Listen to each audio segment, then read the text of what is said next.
তো আমি দোয়া করে যাচ্ছি, আল্লাহ ইব্রাহিম খলিলুল্লাহর সাথে আমার দেখা করাও, ইব্রাহিম খলিলুল্লাহর সাথে আমার সাক্ষাৎ করাও।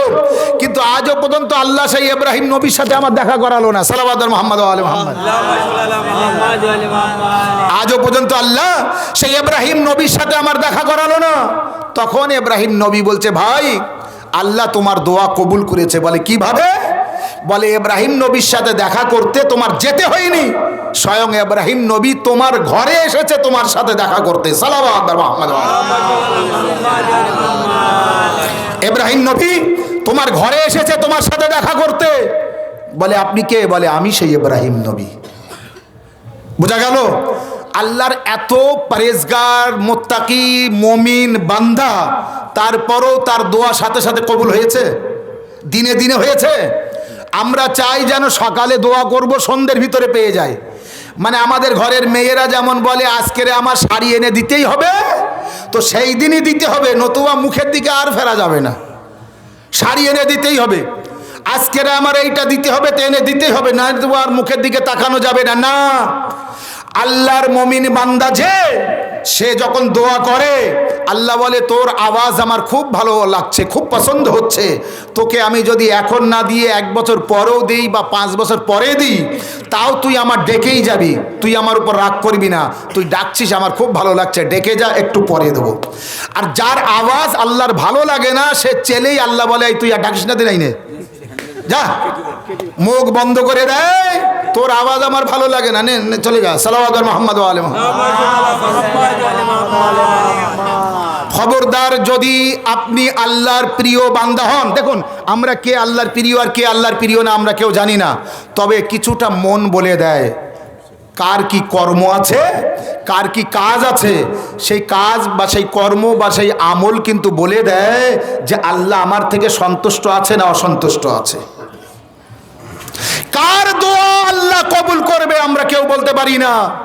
এই আমরা যে এতটা মানুষ আছি, আমি মাওলানা সাহেব আর আপনি পাবলিক, এটাও হতে পারে আল্লাহ আপনার কোনো কাজের কারণে আপনার প্রতি সন্তুষ্ট, আর আমার কোনো কাজের কারণে আল্লাহ আমার প্রতি অসন্তুষ্ট। মাওলানা বলেই যে ছাড় আছে না, নেই। অন্যায় অন্যায়, পাপ পাপ, অপরাধ অপরাধ, ভুল ভুল, যেই করুক না কেন, বাস আলিমের মর্যাদা আলাদা, আবিদের মর্যাদা আলাদা। আবিদ কাকে বলে? যে ইবাদত করে। আলিম কাকে বলে? মাওলানা সাহেব বা যার মধ্যে ইলম আছে। হাদিসের মধ্যে আছে একজন ইবাদতকারী বিরাট ইবাদত করে, বিরাট নামাজ পড়ে, রোজা রাখে, কোরআন পড়ে, এমন 1000 ইবাদতকারীর থেকে উত্তম একজন মাওলানা সাহেব, একজন আলিমে দ্বীন যে তার ইলমের উপরে আমল করে এবং তার ইলম থেকে, তার জ্ঞান ও শিক্ষা থেকে অন্যরা ফায়দা পায়। বোঝা গিয়েছে? একজন আলিমে দ্বীন যে তার ইলমের উপরে আমল করে 70,000 না 1000 আবিদের থেকে সে উত্তম। আর একজন আলিমে দ্বীন যে ইলম হাসিল করেছে আর তার ইলমের মাধ্যমে অন্যরাও ফায়দা পায়, এই আলিমে দ্বীন 70,000 আবিদের থেকে উত্তম। আবিদ মানে বুঝতে পেরেছেন? ইবাদতকারী। এই জন্যে কোনো দিনের জন্যে মাওলানাদের সাথে তুলনা করবেন না, সমালোচনা করবেন না, মোকাবেলা করবেন না আলিমে দ্বীনের। আপনিও যদি আলিমে দ্বীন হন, দ্বীনের ইলম অর্জন করে আলিম হন, তো আপনি আপনার জায়গায় থাকুন, আপনার স্থান হাদিসের মধ্যে আছে। 70,000 ইবাদতকারীর থেকে উত্তম ওই একজন আলিম যে ইলম হাসিল করেছে এবং তার ইলম থেকে অন্যরা ফায়দা পায়, অন্যদেরকে ফায়দা দিতে পারে। সাল্লাল্লাহু আলাইহি মুহাম্মদ। তো দোয়া কবুল করে না করে না আল্লাহ, কিন্তু হঠাৎ করে আমি চেয়েছি কিছু, আল্লাহ আমার বাড়ি থেকে বালা মুসিবত দূর করো, আল্লাহ আমার বাড়িতে এই বিমার আছে, এই অসুবিধা আছে, এটা ঠিক করে দাও, এইটা সুবিধা করে দাও। এবার হলো না, সাথে সাথে এবার সাথে বলো আল্লাহ তুমি যে আমার কপালে কি রেখেছো, আল্লাহ রেখেছে। আল্লাহ আমার বাড়ির থেকে বাইরাম যায় না, বালা মুসিবত যায় না, তুমি কি করতো আমার দিকে দেখতে পারো আল্লাহ? আল্লাহ তুমি আমার দিকে একটু তাকাও। আচ্ছা বলুন তো আল্লাহ কার দিকে তাকিয়ে আছে যে আমার দিকে তাকাচ্ছে না? কিছু কিছু সময় আমরা ভুল বলে ফেলি, আল্লাহ আমার দিকে তাকিয়ে আছে কিন্তু আমি আল্লাহকে ডাকতে পারছি না, তাই আল্লাহ আমার ডাক শুনছে না। আল্লাহ পরিষ্কার বলে দিয়েছে কোরআনের মধ্যে, হে আমার নবী, আমার বান্দাদের বলে দাও, যখনই আমাকে ডাকবে আমি তার ডাকে সাড়া দেব। যেখানে ডাকবে সেখানে সাড়া দেব, যখনই ডাকবে আমি তখনই তার ডাকে উত্তর দেব। বাস শর্ত হলো সে যেন আমার ডাকে। এবার আমি আল্লাহকে ডাকবো না। আচ্ছা, আমরা কিন্তু আল্লাহকে সবাই ডাকি, তো ডাকার পদ্ধতি জানি না। মানে আমি বোম্বের টিকিট কেটেছি, হাওড়া স্টেশনে যেয়ে দিল্লি ট্রেনে উঠেছি, আমি বোম্বে পৌঁছাবো। আমি কলে কলসি নিয়ে গিয়েছি, কল টেনেই যাচ্ছি, পানি ভরেই যাচ্ছি, কিন্তু আমার কলসি ভর্তি হয় না, ওদিক ছিদ্র রয়েছে, আমার কলসি ভর্তি হবে? আমি আল্লাহকে ডেকেই যাচ্ছি, কিন্তু ভুলভাবে। আল্লাহ আমার ডাক শুনবে?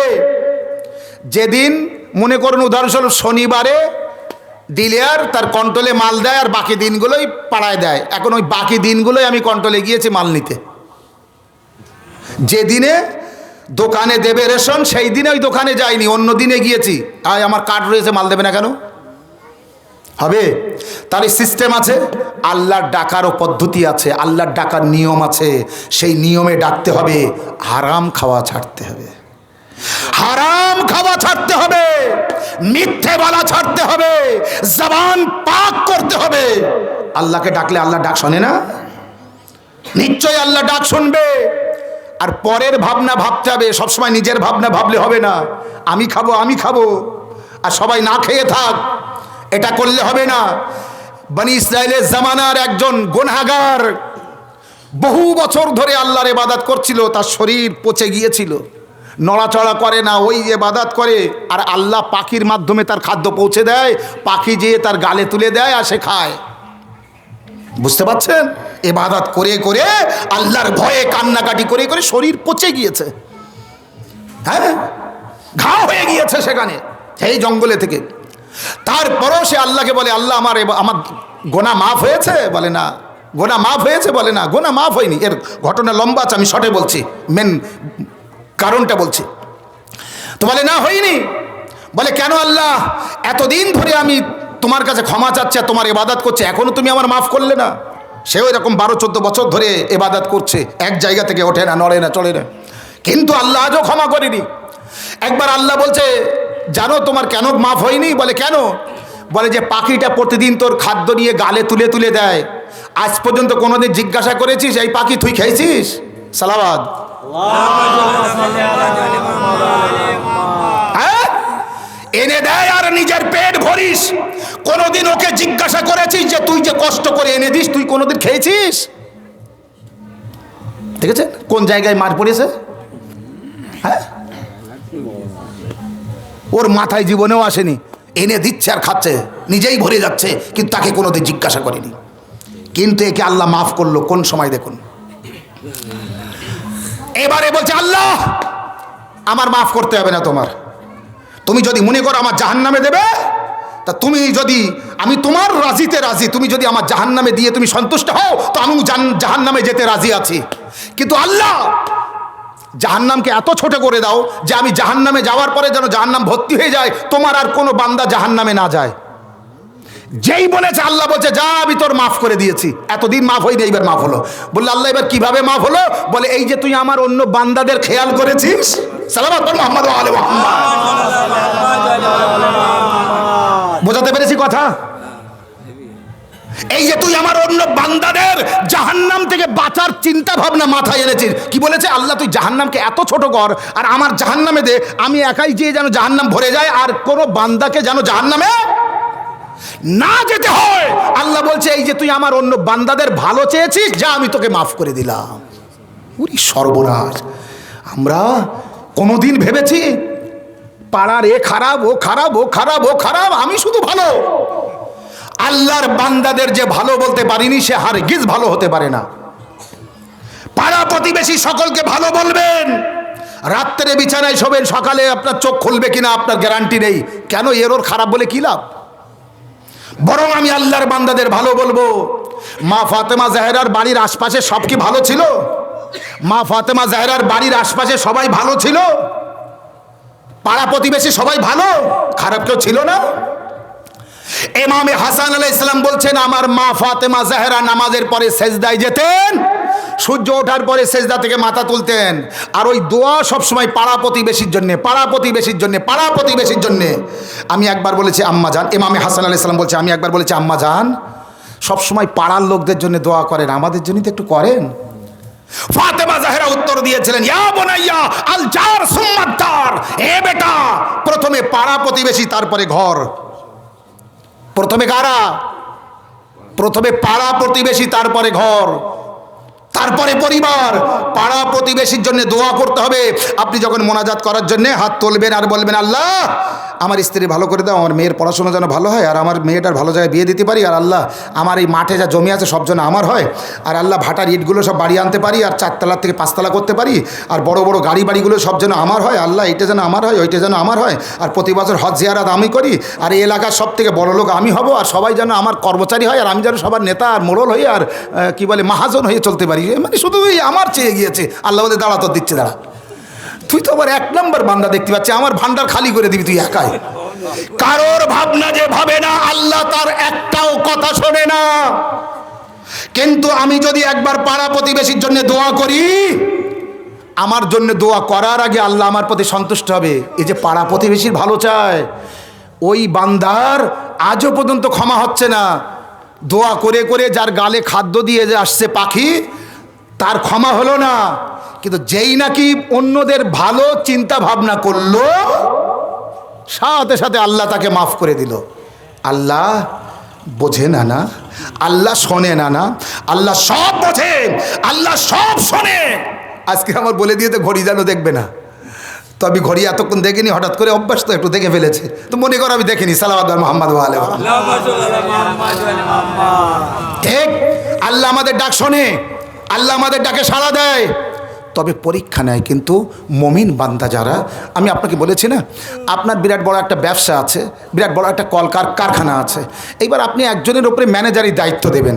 তো যে কাউকে ধরে আনবে, কেউ একজন ওই কোনো একটা জায়গাতে ধরে এনে বললে খুব ভালো ছেলে, এইবার আপনি চাবি টাবি সব তার হাতে তুলে দেবেন, আর লক্ষ লক্ষ কোটি কোটি টাকা সব তার হাতে তুলে দেবেন। দেবেন? যাচাই করবেন না? পরীক্ষা নিরীক্ষা করবেন না? আল্লাহ আপনাকে তার আমানত দেবে, তো আল্লাহ আপনার পরীক্ষা নেবে না? আল্লাহ আপনাকে যাচাই করবে না? শুনুন, অনেক সময় আমরা ছোটবেলা থেকে নামাজ পড়ি যারা, তারা কিন্তু মনের দিক থেকে আমরা সাকসেসফুল এটাই যে আমি আল্লাহর একেবারে খাস বান্দা, আমার কোনো বিপদ আসতে পারে না, কিন্তু তারপর আমার বিপদ। আচ্ছা, একজন নামাজ রোজা করে না কিন্তু তার কোনো বিপদ নেই। অনেক সময় আমাদের মাথায় চিন্তা ভাবনা আসে। শুনুন, একটা ঘটনা বলি, ওই জামানারই ঘটনা, বানি ইসরায়েলের জামানারই ঘটনা। একটা মমিন বান্দা আর একটা মমিন না, গায়রে মমিন। একজন মমিন না, ফাসেক ব্যক্তি, বেদিন ব্যক্তি, জালিম ব্যক্তি, অত্যাচারী ব্যক্তি, কিন্তু ক্ষমতাবান, পয়সাওয়ালা, রাজা ও বাদশাহ। মন দিয়ে শুনবেন, এই ব্যক্তি রাজা, বাদশাহ, পয়সাওয়ালা, জালিম, অত্যাচারী, একজন বেঈমান বেদিন ব্যক্তি। এর বড় একটা রোগ হলো, আর রোগ যখন হয়েছে তখন এর একটা মাছ খাওয়ার ইচ্ছা হয়েছে। এবং ওই সময় যত ডাক্তার কবিরাজ দেখিয়েছে, সবার বড় বড় ডাক্তারদের কথা হলো, একে ওই মাছ খাওয়ালে ভালো হবে। একটা মাছ খাওয়াতে হবে, যে মাছটা খাওয়ার এর খুব লোভ হয়েছে, আর ওই মাছটা খাবারের ইচ্ছে হচ্ছে, আর ডাক্তারও বলেছে ওই মাছটা খেলে ভালো হবে। আর ওই সময় ওই মাছের সিজন না, ওই সময় ওই মাছ বাজারে পাওয়া যাবে না, কোথাও নেই। কারণ ওই মাছ একেবারে সাগরের নিচেই থাকে, পাতালে থাকে, নদীর নিচেই থাকে, উপরে থাকে না, পাওয়াই যায় না। ওই বাদশা, ডাক্তাররা বললো ওই বাদশা বেঁচে, জালিম বাদশা বেঁচে যাবে, বেদিন বেঁচে যাবে যদি ওই মাছ খাওয়ানো যায়।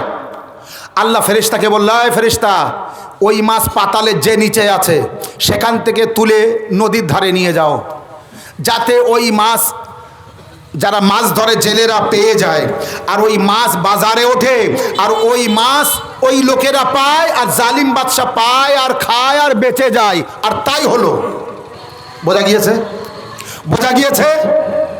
মাছ পাওয়া গেল, নদীর কিনারে আসলো, জেলেরা ধরলো, নিয়ে গেল, জালিম বাদশাকে খাওয়ানো হলো এবং বেঁচে গেল, সুস্থ হয়ে গেল, ভালো হয়ে গেল। তারপরেই ওই জামানার একজন বিরাট বড় মুমিন মুত্তাকি পরহেজগার ব্যক্তি, তারও ওই একই রোগ হলো। এবং যে সময়ের রোগ হয়েছে ডাক্তার বলেছে ওই মাছ খাওয়াতে হবে, তাহলে ভালো হবে। আর ওই সময় ওই মাছের সিজন বাজারে বিরাট পাওয়া যায়, আর এরও লোভ হয়েছে ওই মাছ খাওয়ার, ওই মাছের সিজন। আল্লাহ ফেরেশতাকে বলল, ফেরেশতারা এই সমস্ত মাছগুলি যা আছে এদের পাতালে নিয়ে যাও, একটা মাছ যেন নদীর ধারে না যায়, কেউ খুঁজে না পায়। সালাওয়াত। বোঝা গিয়েছে? মার তো একই মার। এই মুমিন ব্যক্তির জন্য মাছ খুঁজে হয়রান হয়ে গেল, মাছের সিজন, একটা মাছ পাওয়া গেল না, নেই, বাজারে উঠেনি তো মাছ পাবে কিভাবে? মাছ তো ফেরেশতারা সব পাতালে নিয়ে গিয়েছে, একটাও মাছ উপরে উঠেনি, মাছ পায়নি। এই মুমিন ব্যক্তি তড়পে মারা গিয়েছে। এই ভালো লোকটা ওই মাছ বিনা মারা গিয়েছে, চিকিৎসা বিনা মারা গিয়েছে। তাহলে কি হলো? জালিম ব্যক্তি, বেঈমান ব্যক্তি বেঁচে গেল, আর ইমানদার ব্যক্তি চিকিৎসাবিহীন উত্তর দেন, মারা গেল। আচ্ছা, বিচারটা উল্টো হলো না? বিচারটা উল্টো হলো। মাথায় কাজ করে, আল্লাহ যে তোর ডাকে না তার উপকার হলো, আর আল্লাহ যে তোর ডেকে ডেকে মরেও গেল, কিন্তু তুই তার ডাক শুনলি না আল্লাহ। আর এই মাসের সিজন আর একটাও মাছ পাওয়া গেল না। আমরা হলে তো প্রথম ছাড়বো মসজিদে আর যাব না, যা নামাজ পড়বই না, আর নামাজ চলো নামাজ চলো, না না না না, আর নামাজ, আমার আব্বা মরে গেল, হ্যাঁ আমার মা মারা গেল, এই জন্যে মসজিদে আর যাই নাকি, বাস হয়ে গেল। পরীক্ষা যখন নেবে, ইমানের পরীক্ষা, এই জন্যে বলেছে না, আমরা যে 14 মাসুমিন আলাইহিস সালামকে পেয়েছি, গর্ব হওয়া উচিত আমাদের। এই সমস্ত রোগের ঔষধ বলে দিয়েছে। এই যে রোগ, হঠাৎ করে আমার ব্রেনটা ঘুরে যাবে, আমি রাগান্বিত হব, আল্লাহ থেকে মুখ ঘুরিয়ে নেব। আমার ইমাম বলেছে, আল্লাহ বলেছে, খবরদার যেন কখনো আমার থেকে মুখ ফিরিয়ে নিও না। তার মানে কারণ আছে, লাভ আছে। আর আমার ইমামরাও বলেছে, খবরদার যেন আল্লাহকে কখনো দোষারোপ করো না, বরং নিজেকে যেন অস্থিরত করো না, ঠান্ডা মাথায় গবেষণা করো, চিন্তা ভাবনা করো। ওই জামানার নবী আল্লাহর কাছে ফরিয়াদ করলো, মাবুদ ঘটনা কি একটু বুঝিয়ে বলো। মানুষ তো বুঝতে পারছে না, বেদিন বেঁচে গেল আর দিনদার মারা গেল। বেদিনের সময় ওই মাছ পাওয়ার কথা না, পাওয়া গেল, আর দিনদারের সময় এই মাছ পাওয়ার কথা, কিন্তু পাওয়া গেল না। এ মাবুদ, এর ঘটনা কি? আল্লাহ বলল, আল্লাহ উত্তর দিল সেই নবীকে, যেহেতু বেদিন তার যে রোগ হয়েছিল, ও রোগ থেকে মুক্তি পেল কেন? ওই সময় ওই মাছটা পাওয়ার কথা না, কিন্তু আমি আল্লাহ তাকে পাইয়ে দিয়েছি। কারণ ওর জীবনের কিছু নেক কাজ ছিল। ও অন্যায়কারী, অপরাধী, জালিম এবং জাহান্নামী, ও জাহান্নামে যাবে। কিন্তু ওর কিছু ভালো কাজ ছিল, তার ফল আমার কাছে ছিল, তার মূল্য আমার কাছেও পায়। কাল হাসরের ময়দানে দিলে ওর জাহান্নামে দিতে অসুবিধে হতো, আর জান্নাতের দিকে যাবে, আর আমি চাই না ও জান্নাতে যাক। তাই ওর সেই ফলটা হাসরের ময়দানে না দিয়ে দুনিয়ায় তার ফলাফলটা দিয়ে দিয়েছি, ওর মূল্যটা দুনিয়ায় শোধ করে দিয়েছি। আর মুমিন ব্যক্তি এ জান্নাতে যাবে, কিন্তু এর জীবনের কিছু অন্যায় আছে, তার সাজা পেতে হবে। হাসরের ময়দানে পেলে আমার কষ্ট হবে, তাই দুনিয়ায় তার সাজাটা দিয়ে শোধ করিয়ে নিয়েছি। সালাওয়াত। বোঝা গিয়েছে? বোঝা গিয়েছে? বেশি বললে মাথায় থাকবে না, এখানেই শেষ করে আমি মোসাহেবে যাব। যদি বুঝতে পারেন, আল্লাহ পরিষ্কার ঘোষণা করেছে, আফামান কানা মুমিনান কামান কানা ফাসিকান লা ইয়াস্তাউন, সূরা সাজদার 18 নম্বর আয়াত। আবারও বলছি, খবরদার বিশ্বাসীগণ আর বিশ্বাস লঙ্ঘনকারীগণ, এরা দুটো এক নয় বা সমান নয়, এরা আলাদা। আপনি বিশ্বাসী গণের মধ্যে হবেন কি অবিশ্বাসী গণের মধ্যে হবেন, এটা আপনার ব্যাপার। আল্লাহ হাত ধরে আপনাকে নামাজি বানাবে না, মাওলানা সাহেব হাত ধরে আপনাকে মসজিদে নিয়ে যাবে না। আমাদের কাজ মেম্বার থেকে বলা নামাজ পড়ো, নামাজ পড়ো, নামাজ পড়ো। আল্লাহ কোরআনে বলেছে, আর আমরা মেম্বার থেকে বলছি নামাজ পড়ো, যাই করবেন নামাজ পড়বেন। মসজিদে যেন জায়গা না দেওয়া যায়। রমজান মাসে যেমন ভিড় হয়, মসজিদে এইভাবে ভিড় হওয়া উচিত। এইভাবে আপনি নামাজ আদায় করুন। আর মা বাপদের বলি সন্তানদের গুছিয়ে নামাজে পাঠান। স্ত্রীকে বলি আপনার স্বামীকে বুঝিয়ে হাতে নয় পায়ে ধরে মসজিদে পাঠান। আপনার স্বামীকে বলুন নামাজ পড়ে ভাত খাও, নামাজ পড়ে ঘরে এসো, দুপুরে নামাজটা পড়ে এসো, আমি ভাত খুলছি। সন্ধ্যাবেলা মাগরিবের নামাজটা পড়েছো, নামাজটা পড়ে এসো। চায়ের দোকানে যারা ঘুরছে নামাজ না পড়ে আপনার সাথে আড্ডা মারছে, আপনি মারা গেলে আপনার গোসল দিতে ওরা আসবে না, খাটিয়া ধরতে ওরা আসবে না, আপনার জানাজার সামনে এরা থাকবে না, থাকবে তো এই মসজিদের লোকেরাই থাকবে। এই চিন্তা ভাবনা নেই? এই কথা কি মনে থাকে না? আল্লাহকে ডাকলে আল্লাহ ডাক শোনে না? আমার বড় মুসিবত, আমার বড় কষ্ট। ও ভাই, দুনিয়া যাদের সাদকায় সৃষ্টি করেছে আল্লাহ, সেই 14 মাসুমিন আলাইহিস সালাম যে কষ্টে জীবন যাপন করেছে, সেই কষ্টের মধ্যে আমরা কেউ আছি? এমন কষ্ট আমরা কেউ পেয়েছি? হ্যাঁ, আমরা যেখানে আছি গোষ্ঠী সমেত এক জায়গায় আছি, তানাদের খানদান কেউ এক জায়গায় আছে, কেউ মদিনায় তো কেউ ইরানে, ইরানে তাও কেউ কেউ মাশহাদে, কেউ কুমে, কোথায় মাশহাদ আর কোথায় কুম, ইরাকে কেউ কারবালায়, কেউ কাজমাইনে, কেউ সামরায়। কোন ইমাম কোথায় কোথায় আছে? তানাদের খানদান সারা ইরাক ছড়িয়ে আছে, ইরান ছড়িয়ে আছে, মদিনা মক্কাও ছড়িয়ে আছে। এক জায়গায় থাকতে পারিনি। এই ইসলাম প্রচারের জন্য কি কি না কষ্ট করেছে তানারা। কেউ আমার মারবে না নামাজ পড়লে, কেউ আমার মারবে না মসজিদে গেলে, কেউ আমার মারবে না কোরআন পড়লে, কেউ আমার মারবে না আল্লাহ আল্লাহ করলে, কেউ আমাকে মারবে না হুসাইন হুসাইন করলে, কেউ আমাকে মারবে না মাওলা আলী করলে।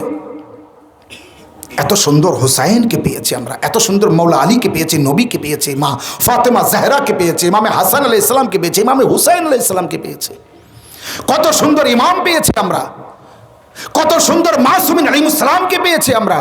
এত সুন্দর ইমাম, এত সুন্দর মাসুমিন আলাইহিস সালাম কেউ পাইনি। কোন দিক দিয়ে তানারা সুন্দর না? সর্বদিক দিয়ে তানারা সুন্দর।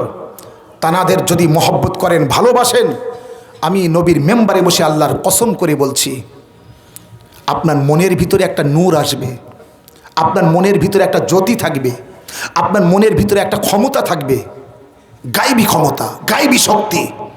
যদি আপনি মন ও প্রাণ থেকে আহলে বাইত আলাইহিস সালামকে ভালোবাসেন। শর্ত হলো নামাজ কাজা করবেন না। আবিদি বিমার ইমামে জাইনুল আবেদিন আলাইহিস সালামের গলা, হাত, কোমর, পা শিকল দিয়ে এমনভাবে বেঁধে রেখেছে নড়াচড়া করার ক্ষমতা নেই। তারপরেও জানারা বেঁধে নিয়ে গিয়েছে, তানারা কেউ বলতে পারিনি যে আমার ইমাম আলাইহিস সালাম কোনো এক ওয়াক্তের নামাজ কাজা করেছেন, কোনো এক ওয়াক্তের নামাজ কাজা হয়েছে। ইমামের শত্রুরাও বলতে পারেনি বলতে। কেন বলতে পারেনি? নামাজ কাজা তো দূরের কথা, নামাজে তাহাজ্জুদ পর্যন্ত কাজা হয়নি। বিবি জাইনব সালামুল্লাহ আলাইহার বলুন, হযরত জাইনুল আবেদিন আলাইহিস সালাম বলুন, ছোট্ট মেয়ে বালি সাকিনা বলুন, হযরত উম্মে কুলসুম বলুন, রবাব শাহরবানু বলুন, ফিজ্জা বলুন, জানাদের বেঁধে রেখেছে, তারপরেও তানাদের নামাজ কাজা হয়নি। আর আমার হাত খোলা আছে, আমার নামাজ কাজা হবে কেন? আমি কেন মসজিদে যাব না? আজান কি জন্য হয়? আমাকে মসজিদে যাওয়ার জন্য খবর দেওয়া হয়, আমি কেন মসজিদে যাই না? আমি কেন নামাজ পড়ি না? আমার ইমাম কারবালাকে স্মরণ করেছেন আর ডুকরে ডুকরে কেঁদেছেন। ইমামে সাজ্জাদ আলাইহিস সালাম, ইমামে জাইনুল আবেদিন আলাইহিস সালাম। আমরা কখনো মজলিস হয় তো একটু কারবালাকে স্মরণ করি। আমি তো ধন্যবাদ জানাই বাড়িওয়ালাকে যে বহুদিন পর এই গ্রামে আবার এসেছি, মজলিস করছি। জানি না কতদিন মজলিস হয় কি হয় না। এইভাবে মুসাইব ইমাম হুসেন আলাইহিস সালাম সপ্তাহে একদিন কমস কম শুনবেন, কোনো না কোনো জায়গায় মজলিস হলো বা মোবাইলে ইমাম হুসেন আলাইহিস সালামের মুসাইব শুনে সকাল করবেন, কোরআন তেলাওয়াত শুনবেন, মুসাইব ইমাম হুসেন আলাইহিস সালামের মুসাইব শুনবেন, ফজরের নামাজ পড়ে শুনিয়ে তারপরে কাজ কামে যান, রাত্রে শুনিয়ে তারপর শুন।